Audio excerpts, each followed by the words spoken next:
Good morning. Good morning. Good morning. Good morning.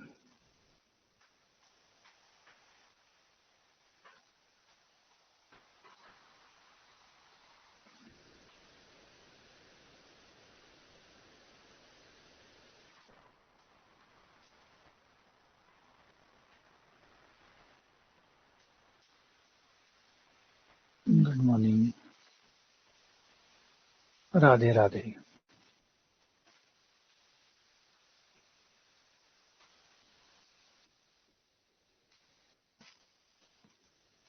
Radhe Radhe.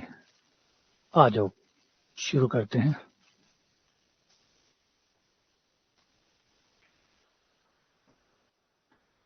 अभी तक last lecture तक हमने सवाल कर लिए 75. 75 हमारे पूरे हो चुके हैं. 76. 76 है. ए वेक्टर आपको दिया गया है. बी वेक्टर जो है वो इस प्रकार से है कि ए डॉट बी बराबर है बी के परिमाण का स्क्वायर तथा ए माइनस बी का परिमाण अंडर रूट 7 के बराबर है. तो बताओ बी वेक्टर का परिमाण कितना होगा. ए वेक्टर दिया हुआ है. ए वेक्टर है आई माइनस 2j प्लस 3k. ये आपका आई वेक्टर है. क्वेश्चन ने पूछा है कि बताओ बी का परिमाण कितना होगा.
कर लिया.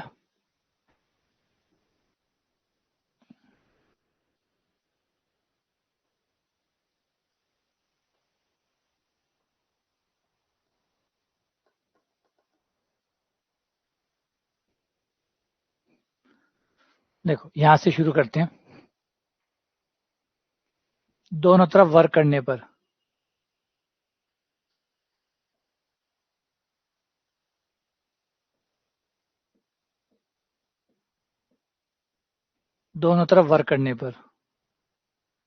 यहां से स्टार्ट करोगे तुम. और परिमाण का वर्ग बराबर होता है दोनों की डॉट गुणा A minus B dot A minus B बराबर 7. ब्रैकेट्स खोलेंगे तो आ जाएगा ए डॉट ए यानी ए के परिमाण का square minus 2a dot B plus b के परिमाण का स्क्वायर बराबर 7 है ना. अब जो हमें दिया हुआ है वो रख दो कि ए डॉट बी बराबर है बी के परिमाण का स्क्वायर. तो ये ए डॉट बी है, इसकी जगह मैंने रख दिया बी के परिमाण का स्क्वायर. 2 गुणा बी के परिमाण का स्क्वायर. बी के परिमाण का स्क्वायर बराबर 7. ये हो गया ए का परिमाण का स्क्वायर माइनस 2 में से एक गया, एक बच गया. ए के परिमाण का स्क्वायर माइनस बी के परिमाण का स्क्वायर बराबर है 7. ए का परिमाण यहां से निकाल लो. ए का परिमाण है अंडर रूट ए का square plus 4 plus 9 under root 14। ये मान अगर हम यहां रख दें, अंडर रूट 14 का 14 हो जाएगा।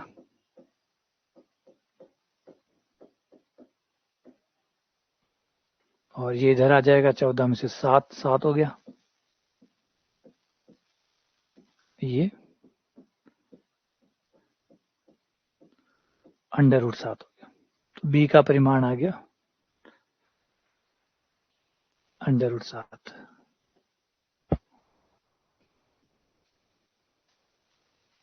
ठीक है, अगला सवाल। ए और बी दो वेक्टर है, यूनिट वेक्टर है, मतलब इकाई सदिश है। ए तथा बी इकाई सदिश है, एकांक सदिश है, जिनका परिमाण 1 होता है। और इस प्रकार से है कि ए डॉट बी बराबर है कॉस थीटा। तो बताओ ए प्लस बी की मोड की वैल्यू क्या होगी? ए प्लस बी का मोड क्या होगा?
देखो, वहां से शुरू कर लो।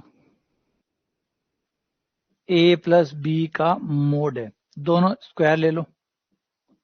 स्क्वायर बराबर हो जाएगा ए के परिमाण का स्क्वायर प्लस बी के परिमाण का स्क्वायर प्लस 2 ए डॉट बी, 2 ए डॉट बी। मान रख दो, हमें दिया हुआ है कि ए डॉट बी बराबर कॉस थीटा है और ये यूनिट वेक्टर है। इसका मतलब ए का परिमाण 1 है और बी का परिमाण भी 1 है। ये मान यहां रखने पर ये 1 का स्क्वायर, ये भी 1 का स्क्वायर प्लस ये हो गया आपका कॉस थीटा। ये हो गया 2 कॉमन आ गया, ये हो गया 1 plus cos theta. 1 plus cos theta हो गया 2 sine square theta by 2। A vector plus B vector के परिमाण का square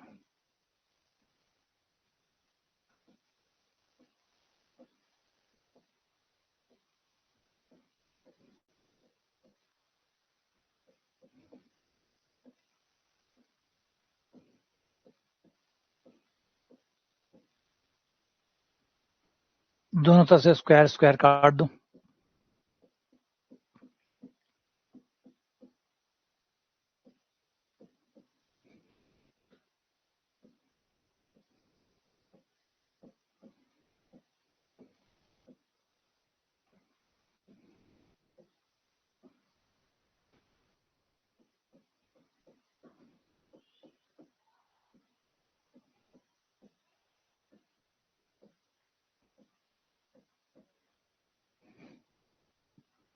2 sin theta by 2।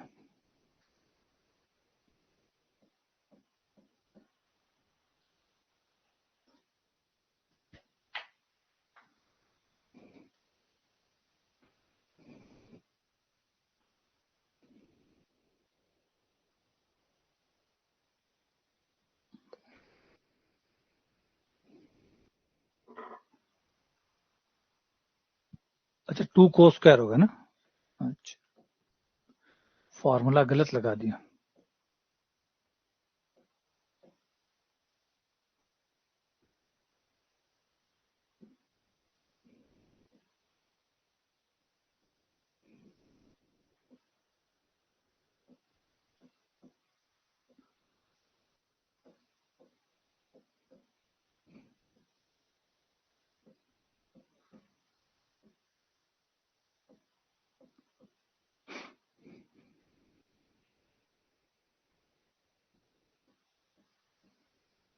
To cos theta by 2।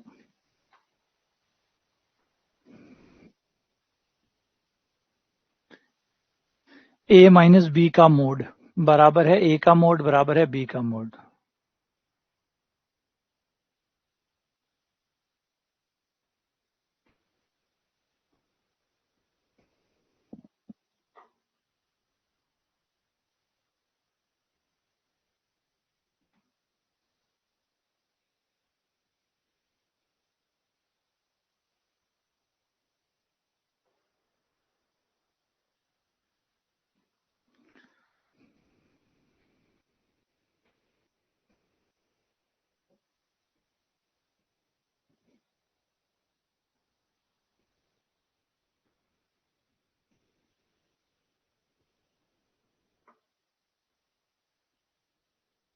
Vector जो है आज तो लगभग हो जाएंगे 85 या 90 के आसपास तो आज हो जाएंगे।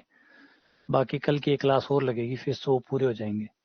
तो कल वेक्टर पूरा हो जाएगा और वेक्टर पूरा होने के बाद फिर देखते हैं कौन सा लें।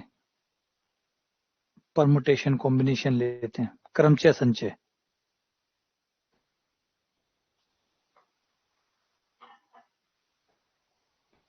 क्रमचय संचय को लेते हैं फिर।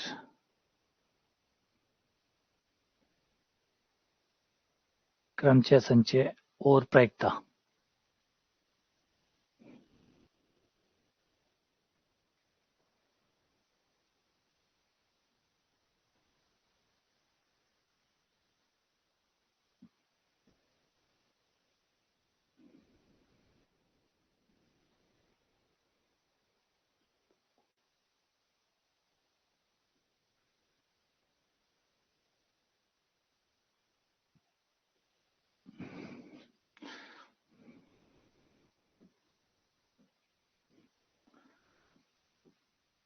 दिया हुआ है कि मोड ए माइनस बी बराबर है 1।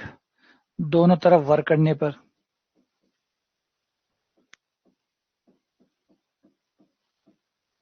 बराबर 1, खोलने पर ए के परिमाण का स्क्वायर प्लस बी के परिमाण का स्क्वायर माइनस 2 ए डॉट बी बराबर है 1। ए के परिमाण का स्क्वायर प्लस बी के परिमाण का स्क्वायर माइनस 2 ए का परिमाण बी का परिमाण कॉस थीटा बराबर 1। ए का परिमाण और बी का परिमाण 1 दिया हुआ है तो ये 1 प्लस 1 माइनस 2 कॉस थीटा बराबर 1। 2 कॉस थीटा को उधर ले जाओ, 1 को इधर ले आओ, 2 माइनस 1 1 हो गया, 1 बराबर 2 कॉस थीटा। कॉस थीटा बराबर 1/2 तो थीटा बराबर 60 डिग्री या π/3।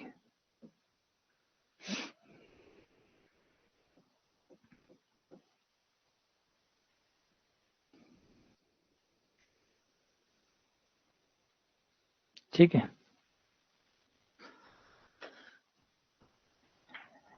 सही है। अगला सवाल, अगर तीनों वेक्टरों का जोड़ 0 हो जीरो वेक्टर है, ए का परिमाण 3 हो, बी का परिमाण 5 हो, सी का परिमाण 7 हो, तो ए और बी के बीच का कोण बताइए। ए और बी के बीच का कोण बताइए। शायद रिपीट है मेरे ख्याल से ये क्वेश्चन, शायद, या इसके जैसा एक सवाल पहले किया हुआ है हमने।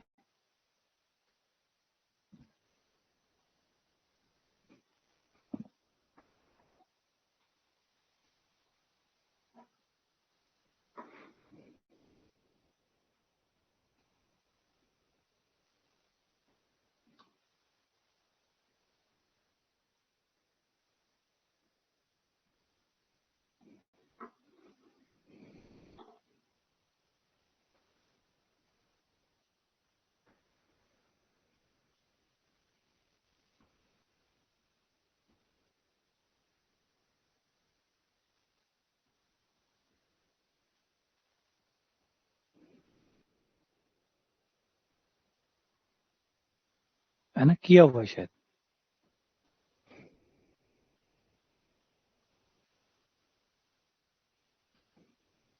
सी वेक्टर को इधर ले आओ, तो ये आपको हो जाएगा ए वेक्टर प्लस बी वेक्टर बराबर माइनस का सी वेक्टर।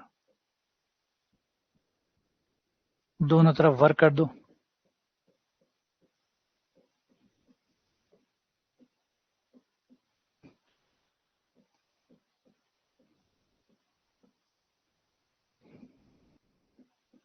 ए के परिमाण का स्क्वायर प्लस बी के परिमाण का स्क्वायर प्लस 2 ए डॉट बी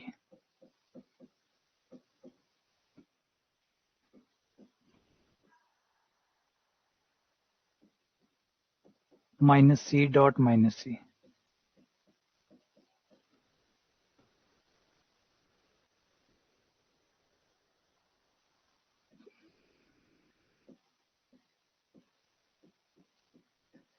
ए के परिमाण का स्क्वायर बी के परिमाण का स्क्वायर प्लस 2 ए का परिमाण बी का परिमाण कॉस थीटा बराबर सी के परिमाण का स्क्वायर।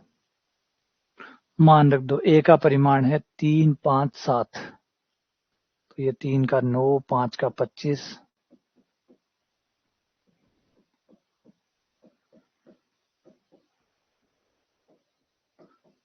7 का 49, 10 या 30 कॉस थीटा बराबर 49 माइनस 34 15 कॉस थीटा बराबर 1/2, 1/2 यानी थीटा बराबर 60 पाई/3।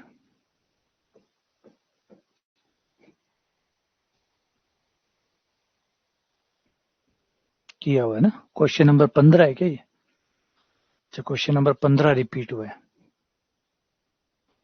अगला सवाल, अगर ए बी सी तीनों यूनिट वेक्टर हो तो बताओ इसका मान किसको पार नहीं करेगा।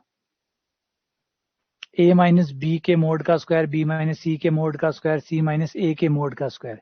A B c unit vector है, मतलब ए का परिमाण, बी का परिमाण और सी का परिमाण एक है। इसका मान किसको पार नहीं करेगा, डज नॉट एक्सीड, किसको पार नहीं करेगा, कौन सा नंबर है जिसको पार नहीं कर पाएगा, मतलब मैक्सिमम मान होगा, किसको पार नहीं करेगा, यानी मैक्सिमम पूछ रहे हैं कि मैक्सिमम को कोई पार नहीं कर सकता। तो क्वेश्चन पूछ रहा है कि इसकी मैक्सिमम वैल्यू क्या आ सकती है, अधिकतम मान क्या आ सकता है।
ठीक है, वापस से आ जाओ।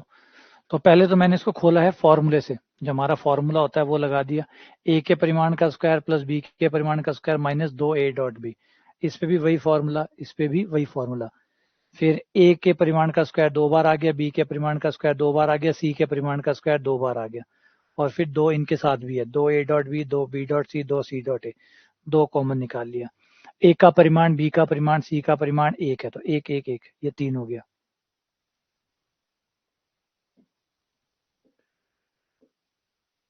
ये 3 हो गया, 3 माइनस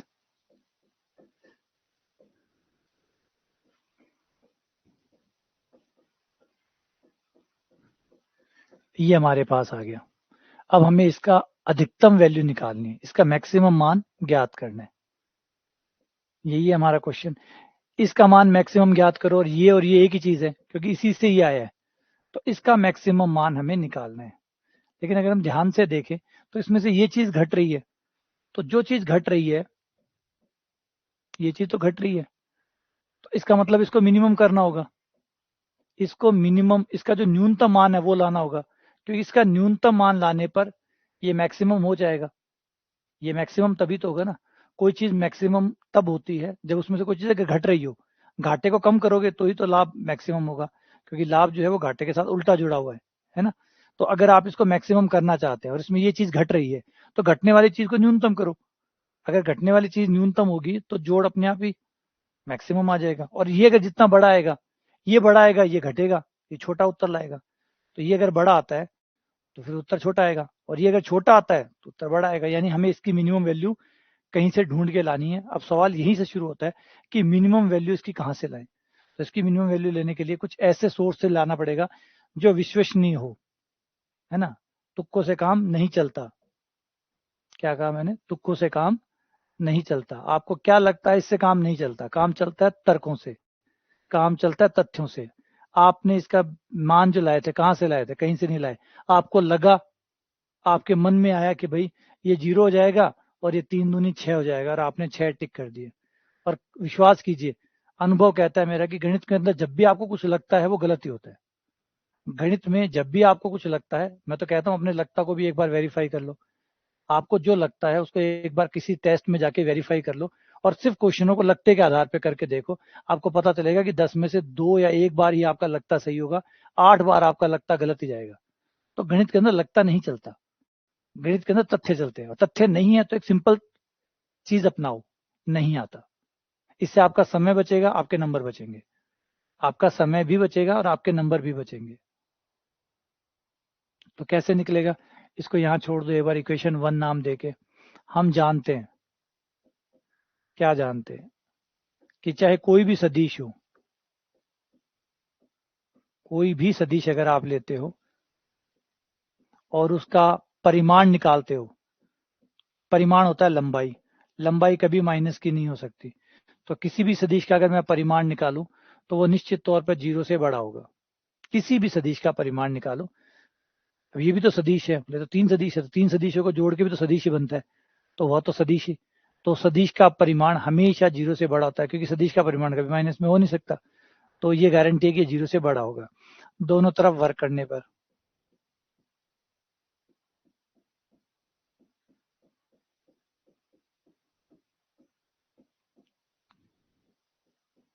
इसे खोल दो तो ये आ गया ए के परिमाण का स्क्वायर प्लस बी के परिमाण का स्क्वायर प्लस सी के परिमाण का square plus 2a dot B plus 2b dot C,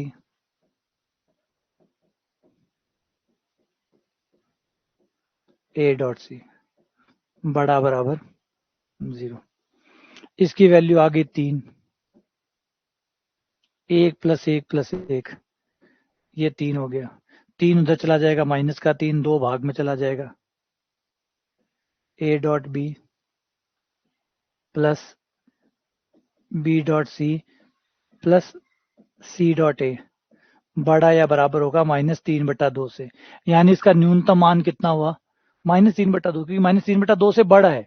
बड़ा है इसका मतलब सबसे छोटा मान क्या हुआ इसका? -3/2। तो इसका मिनिमम मान कितना आया? A dot b, b dot c और सी डॉट ए का न्यूनतम मान, क्योंकि ये कह रहा है कि इससे बड़ा होगा, यानी ये सबसे छोटा है। अगर मैं कह रहा हूं कि मेरे पास जो दुकान है उस दुकान में कोई जो सामान है वो 500 से ऊपर का है, इसका मतलब सबसे सस्ता सामान 500 का है। कह रहा हूँ 500 से ऊपर का सामान यहाँ है, 500 से ऊपर का सामान है, इसका मतलब सबसे सस्ता सामान 500 का है।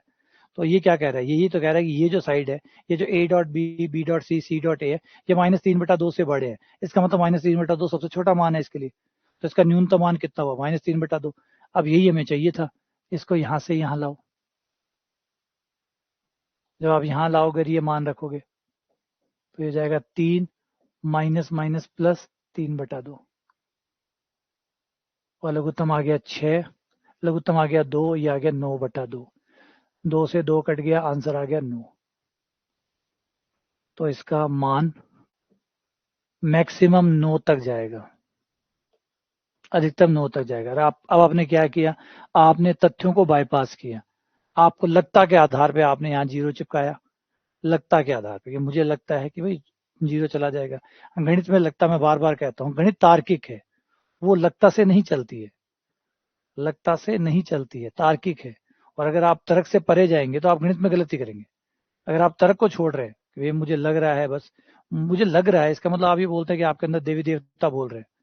अगर ऐसा है तब तो फिर आपको पढ़ने की जरूरत ही नहीं है, फिर तो आप सीधा आंखें बंद करके टिक मारिए। और फिर अगर आप देवता बोलते नहीं है आपके अंदर, है ना, तो फिर आप अपने आप को जांच लीजिए और उसके हिसाब से अगली बार लगता का इस्तेमाल मत करिएगा। ऐसे गलत हो जाएंगे सवाल का, देखो टाइम का टाइम जाएगा, आपका 1-1.5 मिनट जो सॉल्व करने का है वो जाएगा, प्लस नंबर जाएंगे, दो चीजें नुकसान खो के आओगे।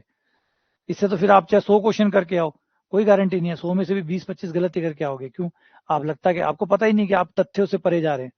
अब यहाँ देखो आपने 0 लिखा, चलो मान लो जिन जिन जितने लोगों ने 6 आंसर दिया, इसका मतलब उन लोगों ने इसको 0 का है। क्या आधार पे आपने 0 का, कैसे पता चला कि ये 0 है, कैसे पता चला? अभी समझ में आ जाएगा कि लगता और तर्क क्या होता है। कैसे पता चला कि आपको ये 0 है, कौन सा विज्ञान आपको कहता है कि ये 0 है? कोई तथ्य तो यूज किया होगा आपने, इसकी जगह आपने 0 लिखा, कैसे लिखा 0? कौन सा नियम, वेक्टर का कौन सा नियम से आपको पता लगा कि ये 0 हो सकता है? याद करो, देखो अभी आपको खुद समझ में आ जाएगा कि तुक्के किसे कहते हैं, तुक्का किसे कहते हैं। सोचो और बताओ, किस नियम के आधार पे आपने इसको 0 कहा? कौन सा रूल था वेक्टर का जिसके आधार पे ये 0 हो गया? इसका मतलब कोई रूल है ही नहीं, तो इसे कहते हैं तुक्का।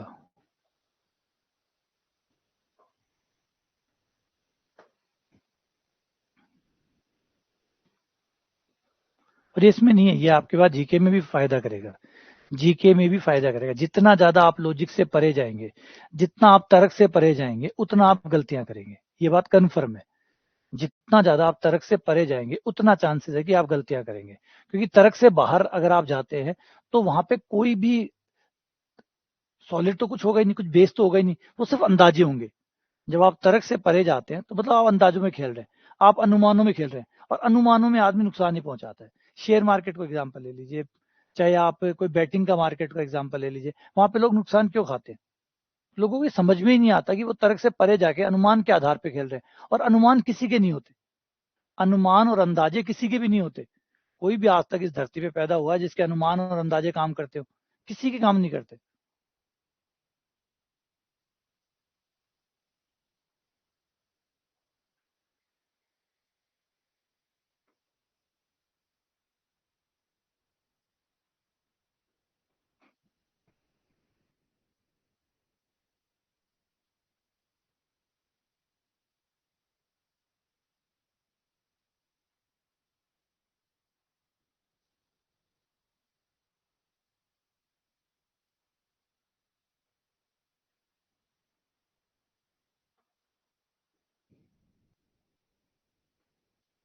ये 3 वेक्टर है, बीसी वेक्टर। अच्छा क्या बना रहे हैं, ये त्रिभुज बन गया ना। त्रिभुज एबीसी की 3 भुजाओं में 3 सदिशों से निरूपित किया गया। बीसी भुजा को ए सदिश द्वारा, सी ए भुजा को बी सदिश द्वारा, और ए बी भुजा को सी सदिश द्वारा। तो इनमें से कौन सी बात सत्य होगी? इनमें से कौन सी बात सत्य होगी?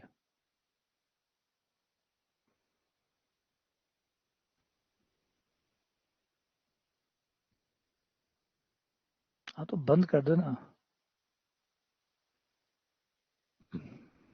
क्वेश्चन कह रहा है कि त्रिभुज एबीसी के अंदर जो भुजाएं हैं, बीसी भुजा को ए सदिश द्वारा कहा गया है, सीए भुजा को बी सदिश कहा गया है और ए बी भुजा को सी सदिश द्वारा बताया गया है। तो बताओ इनमें से कौन सा कथन सत्य है? कौन सा कथन सत्य है? ये A vector, sorry A B C, ये त्रिभुज हो गया। इस त्रिभुज में जो बीसी है, बीसी भुजा, इसको ए सदिश कहा गया, सी ए भुजा को बी सदिश कहा गया और ए बी भुजा पर सी सदिश रखा गया। ये तो बताओ कौन सा कथन सत्य है? तुम्हारा नहीं, सबका ही नेगेटिव जाता है। आज तक अनुमानों से और अंदाजों से किसी का भला नहीं हुआ।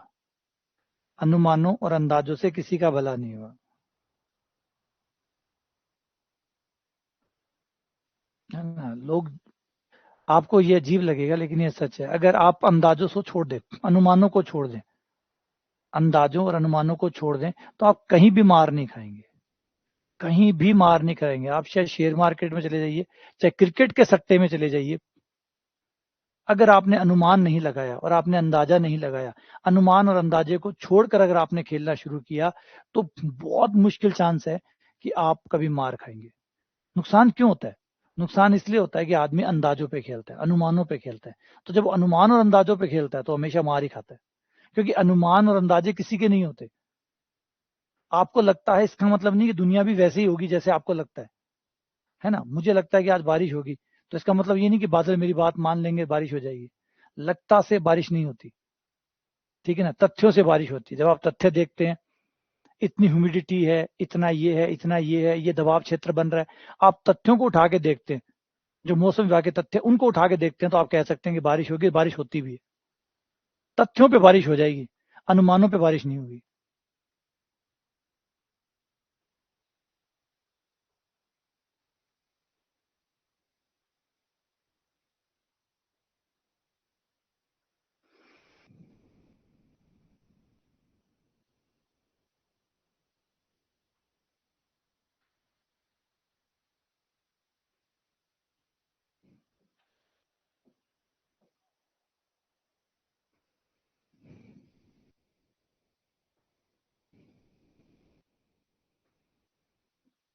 ये देखो, तीनों वेक्टरों का जोड़ 0 होगा।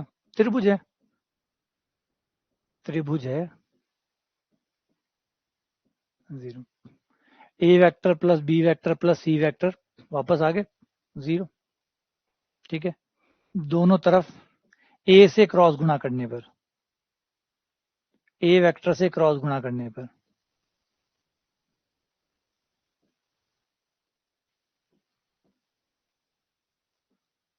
लास्ट टाइम भी हमने ये सवाल किया था। आप में से किसी ने अगर पिछले वीडियो देखे हैं, पुराने वाले वीडियो देखे हैं, तो पुराने वाले वीडियो में भी ये सवाल हमने किया हुआ है ना। पुराने वाले वीडियो में भी ये सवाल था, जब पिछली बार वेक्टर पढ़ाया था उस समय भी ये सवाल आया था। देखा आप लोगों ने? तो जिन लोगों से नहीं हुआ, इसका मतलब उन लोगों ने नहीं देखे। तो ए वेक्टर से क्रॉस गुणा कर दी, ब्रैकेट खुलेगा तो ए से ए की क्रॉस गुणा करोगे 0 वेक्टर आ जाएगा। ये आ गया ए क्रॉस बी प्लस ए क्रॉस सी। और ये ऐसे सवाल है, ये फर्स्ट टाइम आपसे कभी नहीं हो सकते। ये सवाल फर्स्ट टाइम आपसे कभी नहीं हो सकते। इनको एक बार अगर आपने पहले देखा हुआ है तो आप कर पाते हैं, नहीं देखा हुआ तो नहीं कर पाते। इन सवालों को करने के लिए शर्त जो है वो यही है कि इन सवालों को पहले कभी आपने देखा हुआ है। अगर सेकंड टाइम आया आपके स्क्रीन पे ये, तो आप कर पाएंगे। और फर्स्ट टाइम आ रहा है तो सिर्फ आपको देखना ही होगा कि कैसे होगा, क्योंकि इतना सोच पाना संभव नहीं होता ज्यादातर। ए क्रॉस बी बराबर, ये इधर आ गया, इधर आके माइनस का हो गया। अब इसको आगे पीछे कर लेते हैं। आगे पीछे करते माइनस का चिन्ह आएगा, ए क्रॉस बी बराबर आ गया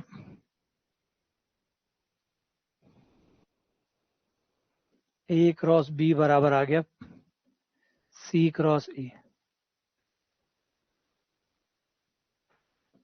अगर मैंने इसको ए से क्रॉस गुणा ना करके, अगर मैं इसको ए से क्रॉस गुणा ना करके बी से क्रॉस गुणा करता तो मेरे पास आ जाता बी ए क्रॉस बी बराबर बी क्रॉस सी। इसी प्रकार बी से क्रॉस गुणा करने पर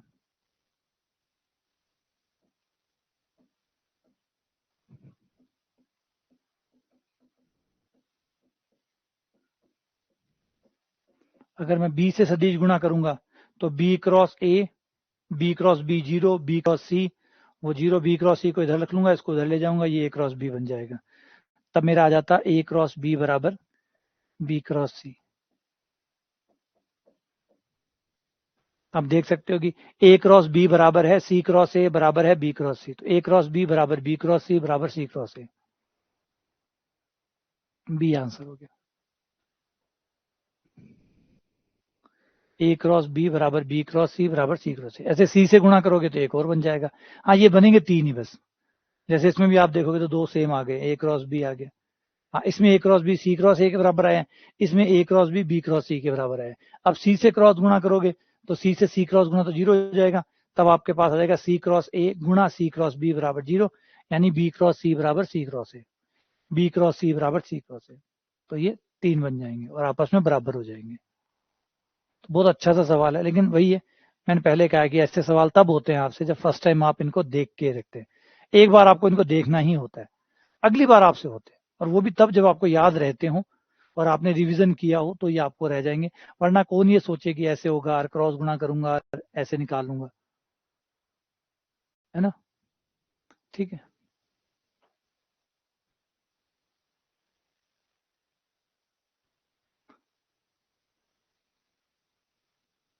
उसमें खाली ए डॉट बी थोड़ी है, उसमें ए डॉट बी भी है, बी डॉट सी भी है, सी डॉट ए भी है, एक ही थोड़ी है। इसमें एक थोड़ी है, इसमें तीन जने हैं। तीन जने मतलब तीन अलग अलग कोण है।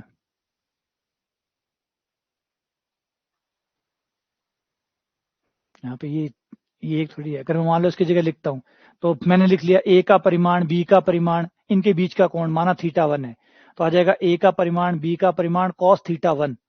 कॉस थीटा वन तुमने कह दिया तीन कॉस थीटा, तीन कॉस थीटा कैसे, तुम्हें कैसे पता चला कि ए और बी के बीच में भी वही कोण है जो बी और सी के बीच में है, वही कोण सी और ए के बीच में? क्या क्वेश्चन ने ऐसा कहा? क्या क्वेश्चन ने ऐसा कहा कि ए और बी के बीच में भी वही कोण है जो बी और सी के बीच में है, वही कोण है जो सी और ए के बीच में? क्या तीनों के बीच का कोण बराबर है? जब कोण बराबर नहीं है तो यहाँ पे भी हम कह रहे हैं कॉस थीटा, यहाँ भी हम कॉस थीटा, यहाँ पे भी कॉस थीटा, तीनों cos theta, A cos theta one, A cos theta to, A cos theta three. अब देखो क्या करोगे फिर। और तुमने और ही बढ़ के कर दिया, तुमने लिख दिया ए का परिमाण बी का परिमाण कॉस थीटा, बी का परिमाण मतलब बी और सी डॉट गुना चाहे कोई करे, कोण हमेशा थीटा ही रहता है। क्या ये मान रहे हो? वो थीटा क्या होता है? वो थीटा नहीं होता, वो होता है कि जो दो सदिश आप ले रहे हैं उनके बीच का जो कोण है वो है ये। तो ए और बी के बीच में अगर आपने थीटा वन कोण ले लिया तो बी और सी के बीच में कोई और कोण भी हो सकता है। बी और सी के बीच में कोई और, यहाँ थोड़ी कहा गया तीनों कोण बराबर बना रहे, नहीं कहा ना। तो ए और बी के बीच में थीटा वन लोगे, बी और सी के बीच में थीटा टू लोगे, सी और ए के बीच में थीटा थ्री लोगे, तो ये आ जाएगा cos theta one cos theta two cos theta three.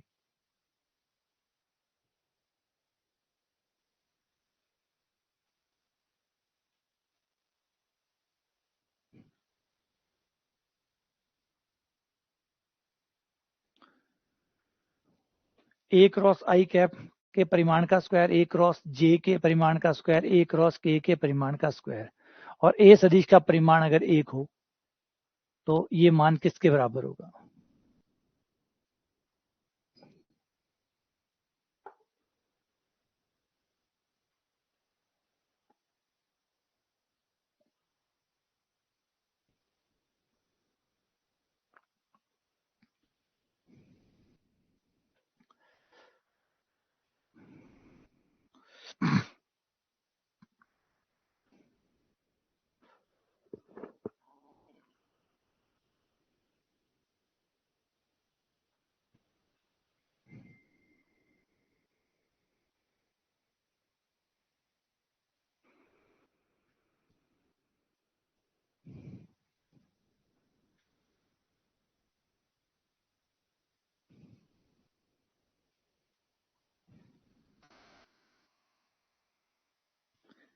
एक किताब आई थी जिसका नाम था फूल्ड बाय रैंडमनेस। आप ये सवाल करो, मैं थोड़ा सा आपको एक किताब का जिक्र बताता हूँ, बहुत सुंदर किताब थी, फूल्ड बाय रैंडमनेस।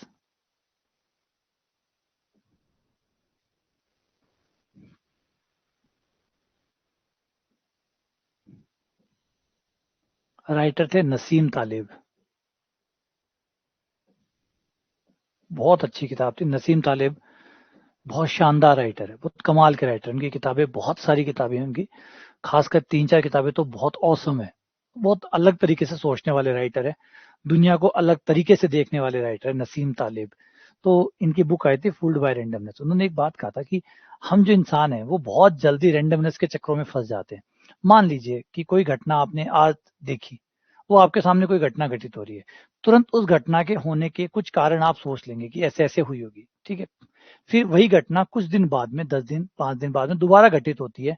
तो आपने जो कारण सोचे थे, मान लीजिए आपने उसके लिए कारण 1, कारण 2, कारण 3, कारण 4, ये कारण सोचे थे। नाम दे देता हूँ A1, रीजन 1, रीजन 2। कोई घटना घटित हो रही है कहीं भी, ये कोई घटना घटित हो रही है। जब कोई घटना घटित होती है तो आप उसके कारण सोचते हैं कि क्यों घटित हो रही है, तो उसके संभावित कारण आप बनाते हैं, R1, R2, R3, R4, ये घटनाएं आप बना लेते हैं। फिर यही घटना अगर कुछ समय बाद दोबारा जब घटित होती है, तो फिर आप दोबारा देखते हैं कि भाई कौन से कारण है, तो उसमें से कुछ कारण कट जाते हैं, क्योंकि वो अगला दिन नया हो गया, नया हो गया। तो आज R2 कारण काम नहीं कर रहा, आज R3 कारण काम नहीं कर रहा। फिर आपने सोचा R1 और R4 काम कर रहे हैं, मतलब इनमें से कोई होगा। वही घटना कुछ दिन बाद, 15 दिन 20 दिन बाद दोबारा कभी घटित हो जाती है, फिर आप उसमें से और कम कर लेते हैं। इस तरीके से 2-3 बार आते आते फाइनल आप एक नतीजे पे पहुंच जाते हैं कि ये सत्य है, और आपको अपना एक लोकलाइज ट्रूथ मिल जाता है। जैसे एग्जांपल के लिए, मैंने एक हल्दी और शहद, नींबू, मिर्ची, काली मिर्च, हरी मिर्च, लाल मिर्च, कुछ भी करके मिला के मैंने काढ़ा बनाया, और मैंने काढ़ा अपने परिवार के किसी आदमी को, खांसी आ रही थी, मैंने दे दिया, और उन्होंने 1 दिन 2 दिन लिया, उनको आराम आ गया, ठीक है। लेकिन अभी मैं श्योर नहीं हूँ, क्योंकि हो सकता है उन पे काम किया हो किसी। वही काढ़ा मैं जब दूसरे आदमी को पिलाऊंगा किसी को, और उस पे भी ये काम कर गया, तो हर बार जैसे मेरा काढ़ा काम करता जाएगा, मैं श्योर होता जाऊंगा कि मेरा काढ़ा चमत्कारी है। पहली बार में थोड़ा डाउट था, लेकिन जैसे दूसरी बार मैंने किया, मैं कंफर्मेशन पे आ गया, हाँ अब तो काम कर रहा, 2 पे काम कर गया। तीसरे पे आते ही मैं बैंड बजाना शुरू कर दूंगा, डीजे मंगवा लूंगा कि मैंने एक दुर्लभ दवाई ढूंढ ली है जिससे ये खांसी का इलाज हो सकता है।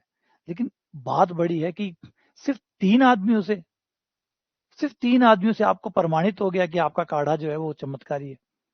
ये इंसान की प्रॉब्लम होती है। इंसान की सबसे बड़ी प्रॉब्लम होती है, दुनिया में इतनी ज्यादा रैंडमनेस है, इतनी ज्यादा विचित्रता है, और वो कई बार को इंसिडेंटली 2 बार कोई घटना, 1 बार 3 बार सत्य हो जाती है, 4 बार सत्य हो जाती है। आपने अंदाजा लगाया, आपने क्रिकेट मैच देखा, क्रिकेट मैच देखा, पहली बार आपने कहा कि इंडिया जीतेगी, इंडिया जीत गई। अब आपको लगा कि अंदर कुछ बोल रहा है, अंदर कुछ बोल रहा है, अंदर से कोई आवाजें आ रही है, कोई ईश्वर साक्षात मेरे अंदर विराजमान है, वो खुद बोल रहा है कि इंडिया जीतेगी। अभी भी उसे थोड़ा डाउट जरूर है कि अंदर की आवाज पे, क्या पता मैं सही हूँ गलत हूँ। फिर दोबारा कुछ समय बाद दोबारा कोई मैच हो रहा था, उसने दोबारा कुछ बोला, दोबारा मैच जीत गई। अब उसको धीरे धीरे, अगर ये घटना 2 या 3 बार हो जाती है उसके साथ, तो वो कंफर्म हो जाएगा कि मेरे अंदर से कुछ ना कुछ बोल रहा है। और इस चक्कर में बस, इस को को वो समझ ही नहीं पाता कि ये जस्ट को है, नथिंग एल्स। अब इस चक्कर में बंदा पहुंच जाएगा मार्केट के अंदर पैसा लगाने के लिए, कि मुझे क्रिकेट का स्कोर का पता चलता है कौन जीतेगा, और वो फिर वहां पे जाके मार खा के आएगा। तो बहुत, और बहुत सारे एग्जांपल उसमें लिखे हुए थे फुल्ड बाय रैंडमनेस में, कि ये रैंडमनेस दुनिया है। यहाँ पे कुछ अंक अगर सेम आ गए, जैसे पाई है, पाई में अगर आप 3.14 को पूरा पढ़ेंगे, तो कई जगह आप देखेंगे 2 नंबर सेम आ गए, 4 नंबर सेम आ गए, 5 नंबर सेम आ गए। ये जस्ट रैंडमली है। 4 नंबर सेम आ गए, इसका मतलब ये नहीं कि आगे हर बार सेम आते जाएंगे, नहीं। कोइंसिडेंटली 4 बार सेम आ गए, सिर्फ 4 बार बाय डिफॉल्ट वो, या बाय इंसिडेंस मानिए, वो 4 बार सेम आ गए। इसका मतलब ये नहीं है, यही अनुमान है, यही चीज अनुमान है। ये रैंडमनेस है, कई बार सेम आ जाती है, और हम विश्वास कर बैठते हैं कि हमने जो मानना है वो सत्य है, और फिर ये धोखा देता है। फिर ये धोखा ऐसी जगह देता है जहां आप उम्मीद नहीं करते। जब आप पैसे नहीं लगा रहे थे, तब तो टीम जीत रही थी, लेकिन जिस दिन आपने पैसे लगाए, उस दिन टीम हार गई। समझ रहे? देखना आप कभी, देखना, आप जब पैसे नहीं लगा रहे होते, तो जो आप बोल रहे होते हैं वही टीम कई बार जीत रही होती है। जैसे अभी आप देखेंगे, यहाँ पे आप तुक्के लगाएंगे, यहाँ पे आपके तुक्के टिक हो रहे होंगे, सही हो रहे होंगे। मान लीजिए आपने तुक्के लगाए, यहाँ पे आपका तुक्कों का स्कोर मानते हैं, आपने 10 लगाए और 10 में से 3 या 4 तुक्के सही हो रहे हैं, अभी आप खुश हो रहे हैं मेरे तुक्के काम तो करते हैं, चलो 3-4 ही सही कर तो रहे हैं।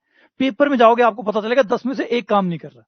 धोखा ऐसी जगह देंगे आपके तुक्के जहां पे आप उम्मीद ही नहीं करते। तो ये किताब ने यही बहुत सारी चीजें जो हाईलाइट की थी कि कैसे ये रैंडमनेस हमें फंसा लेती है और कैसे ज्यादातर लोग इसके शिकार हो जाते हैं,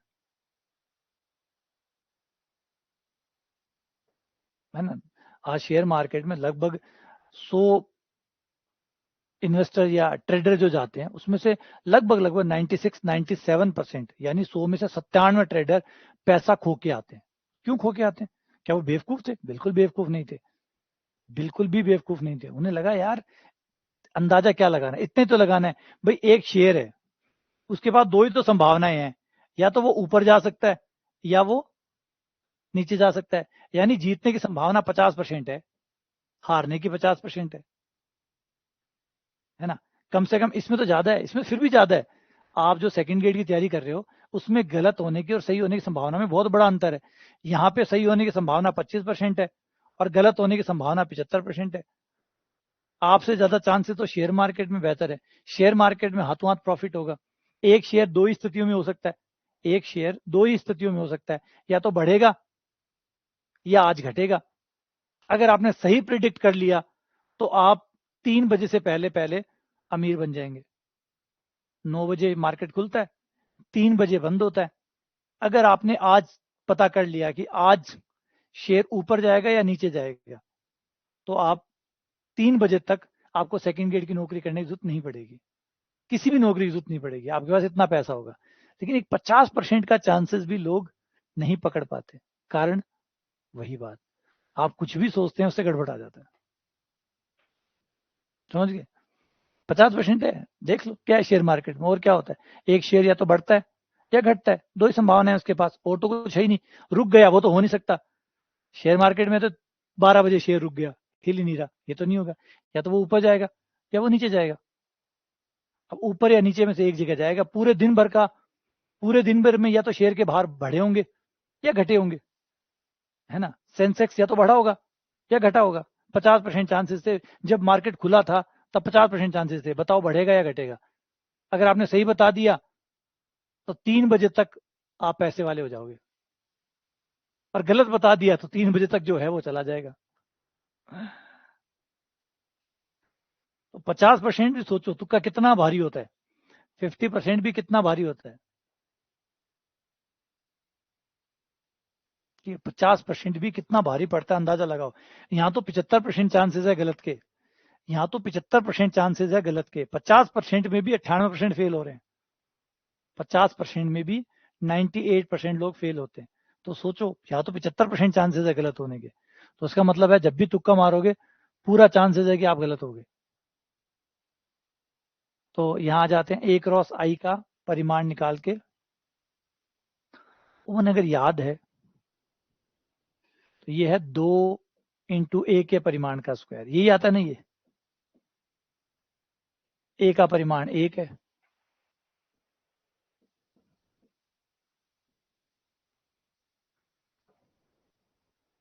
यही है। अरे वाह, मुझे याद है। तो ये देखो, ये प्रैक्टिस करने का ये फायदा होता है, कई बार आपको सीधा सीधा याद आ जाता है। नहीं, मैं नहीं करता।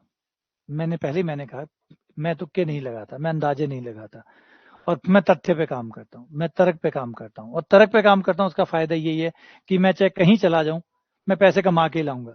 अगर मैं क्रिकेट के सट्टे में भी चला जाऊं ना, तो भी मैं वहां पे भी नुकसान नहीं खा के आऊंगा, वहां भी कुछ ना कुछ कमा के ही लाऊंगा।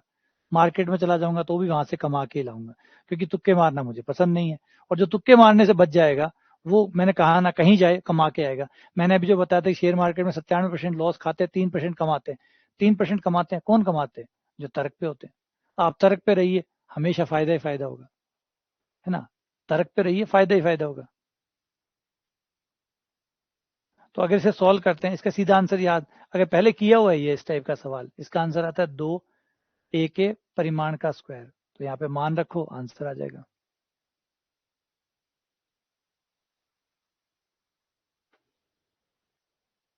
तो कोई गेम ही है। अगर क्रिकेट का सट्टा है तो वो क्या है, गेम ही तो है। क्रिकेट का सट्टा क्या है, वो भी गेम है, लेकिन लोग गेम नहीं खेल रहे, लोग अंदाजे खेल रहे हैं। नुकसान अंदाजों से हो रहा है। अगर आप अंदाजा नहीं खेलते, आप ईमानदारी से, अगर मान लीजिए क्रिकेट का सट्टा वैसे तो इलीगल है, नहीं करना चाहिए, बुरा ही है, इलीगल है तो गलत तो हो ही गया, बात ही खत्म। लेकिन अगर मान लो दुनिया के उन देशों में जाए जहाँ पे लीगल है, वहां पे जो लोग सट्टा करते हैं, जो लोग समझदार हैं, वो पहले आंकड़े देखते हैं, आंकड़ों के आधार पर निर्णय लेते हैं, ना कि यूं कि मुझे लगता है कि इंडिया जीतेगा या मुझे लगता है कि ये जीतेगा। बस लगता है कि तो गया बेटा, लगता है तो तू गया, तू खेल का बंदा ही नहीं है। लगता भी थोड़ी खेल खेला जाता है, खेल खेला जाता है तथ्यों पे। जैसे मैंने कहा कि बारिश होगी या नहीं होगी, अगर आप अंदाजे पे खेलेंगे तो गलत ही जाएंगे, लेकिन अगर आप आंकड़ों पे खेलेंगे कि आज का ह्यूमिडिटी कितनी है, तापमान कितना है, वायुदाब कैसा बन रहा है, अगर ये सारे आंकड़े लेकर खेलेंगे तो गारंटी है बारिश हो जाएगी। तो यहाँ पे क्या है, ए, अच्छा यूनिट वेक्टर है ये तीनों वेक्टर यूनिट वेक्टर है, तीनों का जोड़ 0 है। तो a dot b dot c dot a किसके बराबर होगा?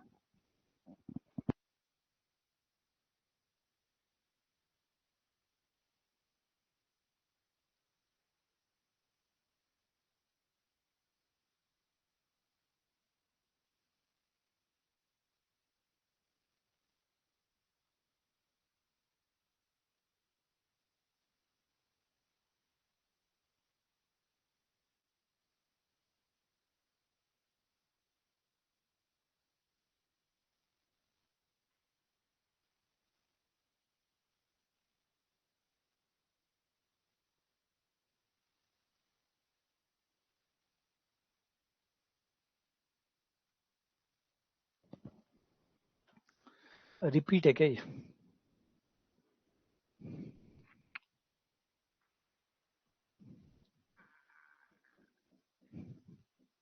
दोनों तरफ स्क्वायर करने पर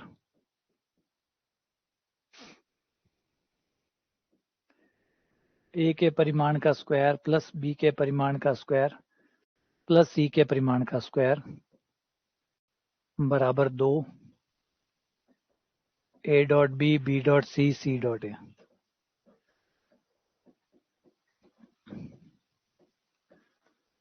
बराबर 0। ए का परिमाण, बी का परिमाण, सी का परिमाण 1 है।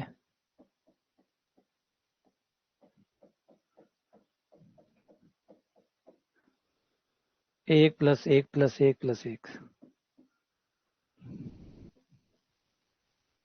ए dot b dot c dot a.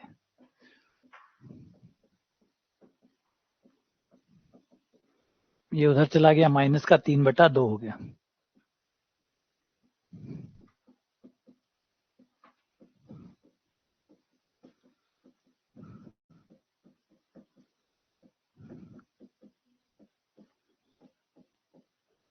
ये आंसर आ गया। ठीक है, अगला सवाल।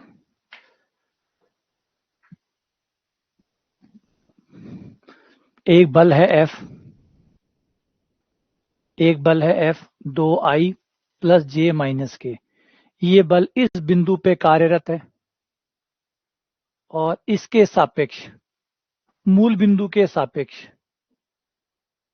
ओरिजिन यानी मूल बिंदु के सापेक्ष आघूर्ण निकालो। मूल बिंदु के सापेक्ष आघूर्ण निकालो। तो जो आर का फॉर्मूला है वो होता है आर बराबर जहां पे कार्यरत है वो सदिश माइनस सापेक्ष सदिश।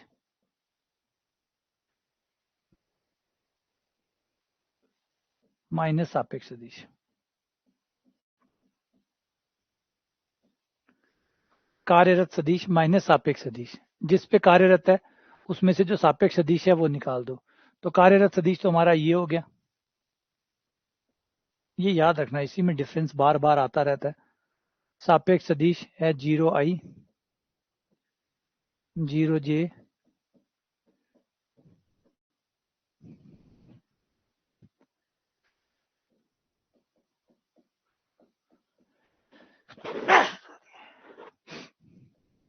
सापेक्ष ये है, तो ये घट जाएगा। तो आर बराबर आ जाएगा 2i माइनस जे।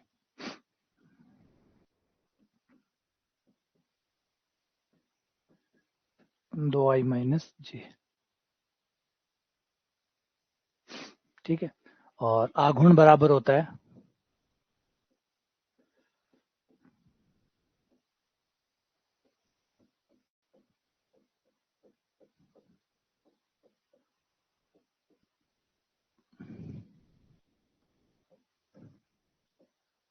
दोनों के क्रॉस गुणा आई जे के 2 माइनस 1 0, एफ है 2 1 माइनस 1।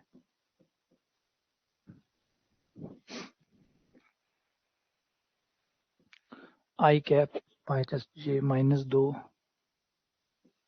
प्लस 2 जे कैप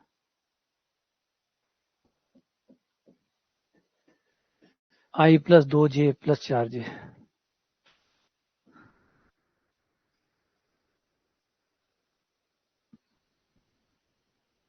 ठीक है, सही है। अगला क्वेश्चन,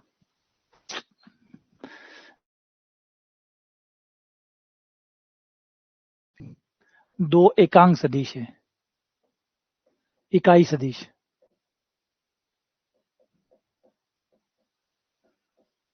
थीटा उनके बीच का न्यून कोण है। न्यून कोण मतलब 90 से छोटा कोण। तो 2u प्लस 3v एक एकांक सदिश है, ये भी एक एकांक सदिश है। तो बताओ थीटा का मान कितना होगा? थीटा का मान क्या होगा? थीटा का कोई मान नहीं होगा, थीटा का केवल एक मान होगा, थीटा के केवल दो मान होंगे और थीटा के दो से ज्यादा मान होंगे। थीटा के कितने मान होंगे? कोई मान नहीं होगा, थीटा का एक मान होगा, थीटा के दो मान होंगे, थीटा का दो से ज्यादा मान होंगे। u और v दो एकांक सदिश है, उनके बीच का कोण न्यून कोण है जो कि थीटा बताया गया है। 2u क्रॉस 3v, अगर u को 2 से गुणा और v को 3 से गुणा करके क्रॉस गुणा की जाए तो जो सदिश बनेगा वो एक एकांक सदिश होगा। तो बताओ कि जो थीटा है उसके कितने मान होंगे?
देखो दिया हुआ है कि u का परिमाण 1 है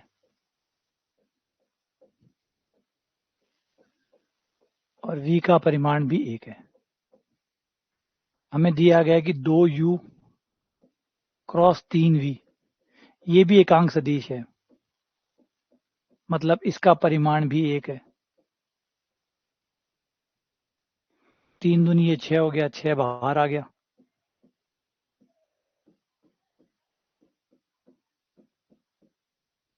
ये हो गया u का परिमाण v का परिमाण इंटू साइन थीटा बराबर 1।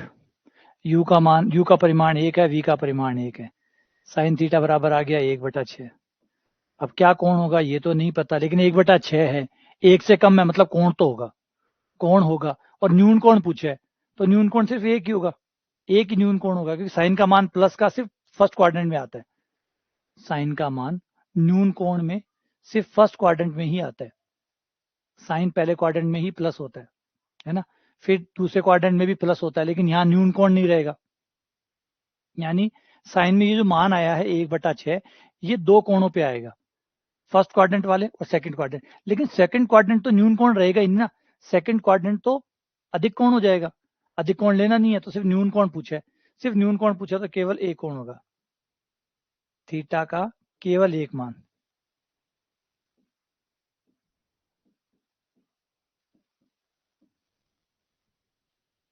थीटा का सिर्फ एक मान, वरना साइन थीटा का मान 1/6 बार बार आता रहता है। हम जानते हैं कि साइन में ये आवर्ती फलन है, तो साइन थीटा का एक मान बार बार बार बार आता रहता है। लेकिन क्वेश्चन ने बांध दिया, क्वेश्चन ने क्या बांधा कि थीटा जो है वो न्यून कोण है, न्यून कोण है इसका मतलब फर्स्ट क्वाड्रेंट वाला ही बताना है, तो फर्स्ट क्वाड्रेंट में साइन थीटा बराबर 1/6 सिर्फ एक बार ही आएगा, जो भी जिस भी कोण पे आएगा सिर्फ एक बार आएगा, तो थीटा सिर्फ एक मान होगा। तो आंसर हो गया एग्जैक्टली वन वैल्यू। बात समझ में आई नहीं आई है? अगर चलो 1/6 को एग्जाम्पल हटा के मैं 1/2 कर देता हूँ। 1/2 कितने डिग्री पे होता है? 30 डिग्री पे। एक बार तो 30 पे होता है, एक बार आपको आगे भी मिलेगा 150 पे भी, लेकिन 150 न्यून कोण थोड़ी है, 150 तो अधिक कोण हो गया। हमारा क्वेश्चन में कहा है कि थीटा न्यून कोण है, और न्यून कोण है तो सिर्फ 30 डिग्री का जो कोण होगा वही मान्य होगा, तो सिर्फ एक ही कोण मान्य होगा। ठीक है ना, तो आंसर हो गया b, exactly one value of theta, theta का केवल एक मान होगा। ठीक है, हाँ, अगर यहाँ पे ये हटा देता, यहाँ पे ये हटा देता और ये कह देता 360 डिग्री से पहले पहले, तो दो हो जाते, और ये लगाता ही नहीं कि कोण कितना भी हो सकता है, तो जवाब हो सकते थे बहुत सारे, दो से ज्यादा भी हो सकते थे, लेकिन इसने बांध के हमें फिक्स कर दिया। तो ये हो गए 85। टाइम है ना अभी 1 मिनट।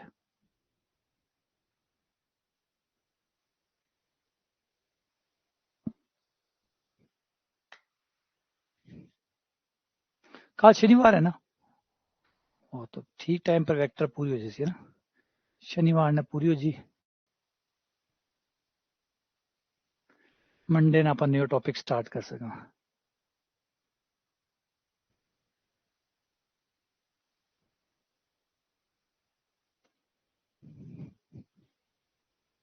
है ना, कल शनिवार है तो कल वेक्टर पूरो जैसी, फिर मंडे ना अपन न्यू टॉपिक स्टार्ट कर सका।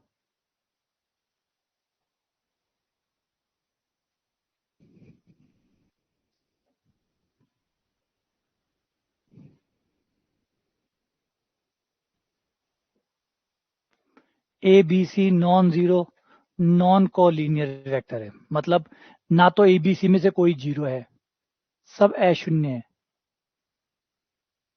कोई भी जीरो नहीं है, सब अशून्य है, असंरेखी है, कोई भी एक रेखा में नहीं है, तीनों असंरेखी है। और इस प्रकार से है कि ए क्रॉस बी बराबर है बी क्रॉस सी बराबर है सी क्रॉस ए, तो बताओ ए प्लस बी प्लस सी किसके बराबर होगा? क्रमचय संचय। अगला टॉपिक कर लेते हैं क्रमचय संचय।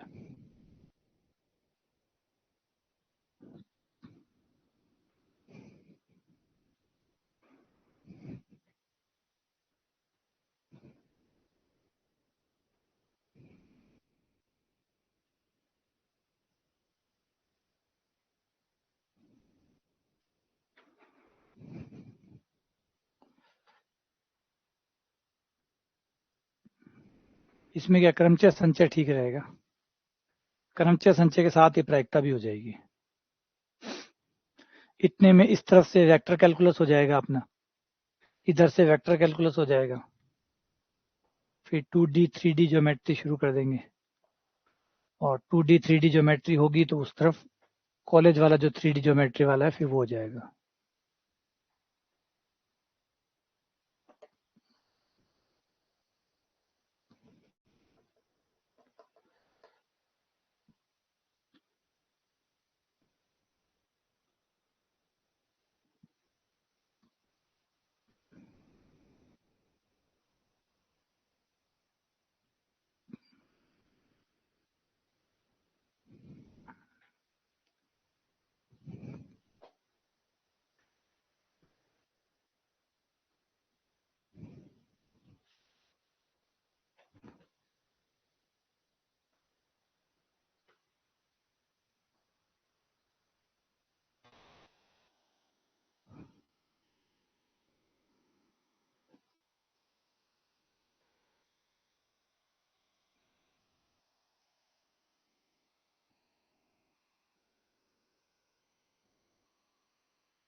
ठीक है, कोई भी दो से स्टार्ट कर लो। ए क्रॉस बी बराबर है बी क्रॉस सी। ठीक है, इनको एक तरफ ले आओ। A cross B minus B cross C बराबर 0 वेक्टर। ए क्रॉस बी, इसे सी क्रॉस बी लिख दो, माइनस का चिन्ह आ जाएगा 0। ए क्रॉस बी प्लस, बीच में एक बी क्रॉस बी लिख दूं, बी क्रॉस बी 0 ही होता है, कोई फर्क पड़ेगा नहीं, बराबर 0। ये हो गया अब A cross A plus B plus C cross B बराबर 0 वेक्टर। अब या तो ये समांतर हो या इनमें से कोई 0 हो, समांतर ये है नहीं क्योंकि मना किया हुआ है। 0 ये तो हो नहीं सकता, बी तो 0, बी 0 हो नहीं सकता, तो फिर 0 इसको होना पड़ेगा। तो ए प्लस बी प्लस सी बराबर 0।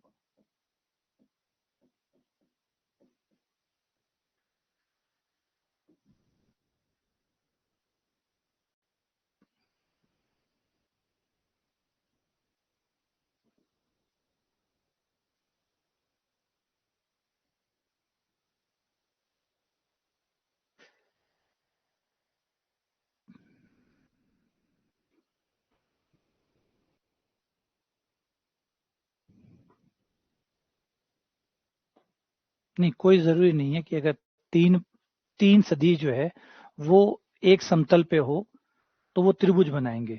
छोटे बड़े हो सकते हैं ना, तो छोटे बड़े होंगे तो त्रिभुज नहीं बनते। त्रिभुज बनने में भी तो एक शर्त होती है ना, त्रिभुज बनने की भी जो शर्त होती है वो ये होती है कि भाई भुजाएं की जो दो भुजाओं की लंबाई, दो सदिशों की लंबाई तीसरे सदिश से बड़ी होनी चाहिए। दो सदिशों की लंबाई तीसरे सदिश से बड़ी होनी चाहिए।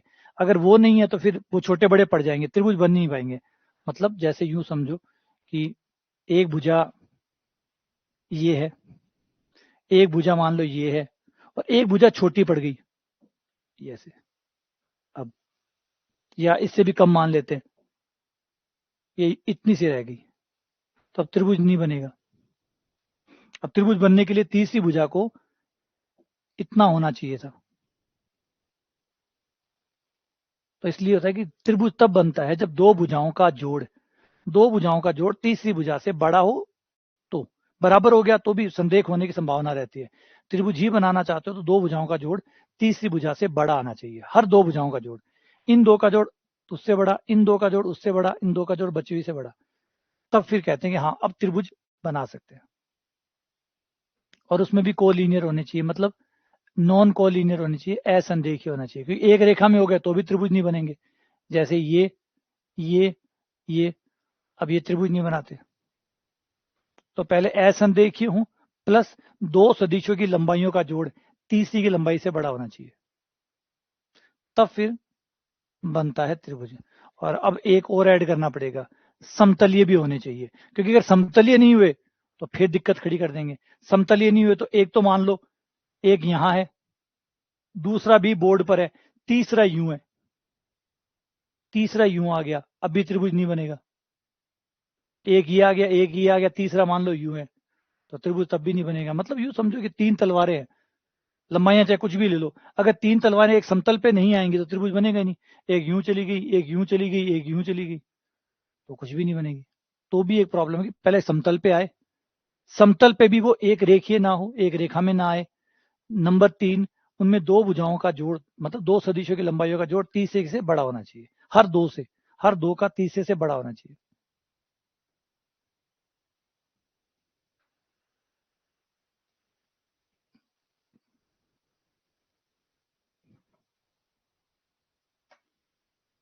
हाँ, एक प्लेन पे आना जरूरी है।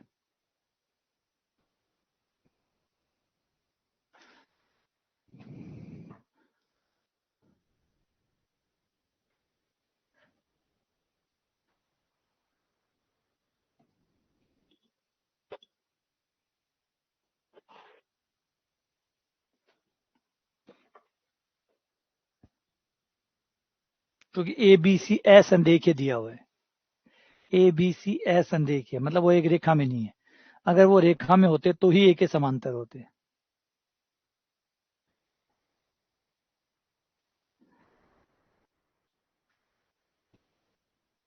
ए vector A plus B plus C के समांतर तभी हो सकता है जब ए बी सी एक रेखा में हो। क्योंकि अगर ए बी सी एक रेखा में नहीं है, मान लो ए इधर जा रहा है, ठीक है, बी इधर जा रहा है और सी इधर जा रहा है, तो आपका जो ए बी सी वेक्टर बनेगा वो ये होगा।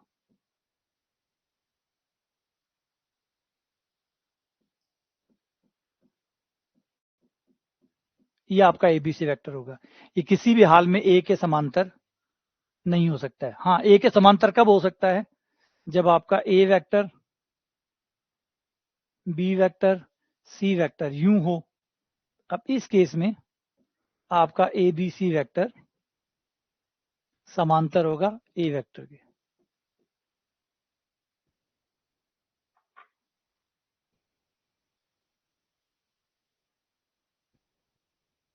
हाँ, सैटरडे को कल क्लास लेंगे एक, कल क्लास लेंगे एक।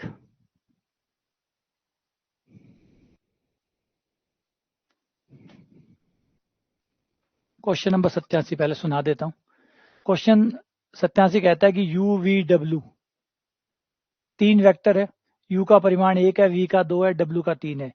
अब ये कह रहा है कि अगर इफ द प्रोजेक्शन मतलब प्रक्षेप ऑफ v का प्रक्षेप u पे निकाला जाए, v का प्रक्षेप u पे निकाला जाए तो वह इक्वल है, बराबर है w का u पे निकाला जाए। v का u पे निकालो या w का u पे निकालो, बराबर है। तो v का u पे निकालेंगे तो कितना हो जाएगा, v डॉट u कैप, क्योंकि जिस पे प्रक्षेप निकालते हैं उसका कैप लेते हैं, उसका कैप सदिश लेते हैं, जिसका निकाल रहे हैं वो पूरा लेते हैं और जिस पे निकाल रहे हैं उसके साथ कैप लेते हैं। तो v dot U cap, v का u पर प्रक्षेप आ गया। ये कह रहा है कि बराबर है, किसके बराबर है, w वेक्टर का u पे प्रक्षेप, w वेक्टर का u पे प्रक्षेप। ठीक है, अब इन दोनों को थोड़ा सा सॉल्व कर लेते हैं, कुछ निकल आएगा काम की चीज। ये आ गया v डॉट, ये आ गया u वेक्टर बटा u का परिमाण, इधर हो गया w vector minus dot u का परिमाण, u का परिमाण, u का परिमाण कट गया। आपके पास आ गया कि v डॉट u, v और u की डॉट गुणा और w और u की डॉट गुणा बराबर है। ठीक है, काम में लेंगे इसको। आगे है v और w परपेंडिकुलर है। आगे कहा गया कि v और w लंबवत है, लंबवत है मतलब डॉट गुणा 0 है, v डॉट w बराबर 0।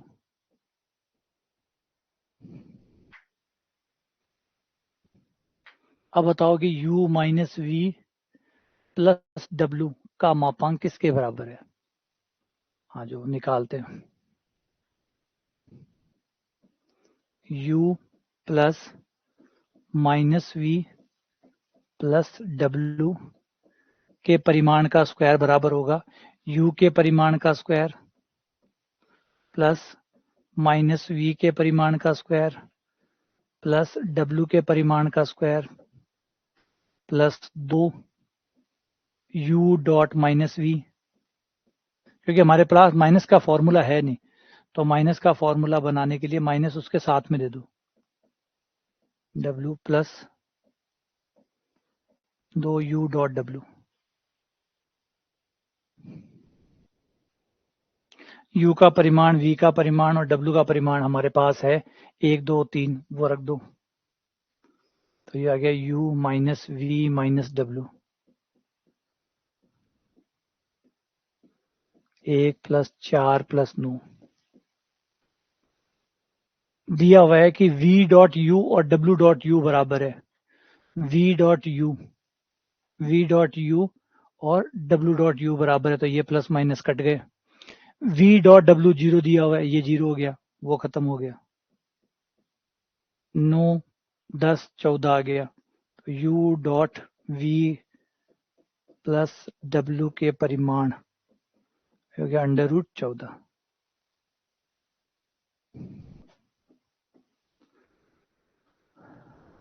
और ये इसी के साथ पूर्ण होता है। सवाल बेहद ही शानदार था। सही है।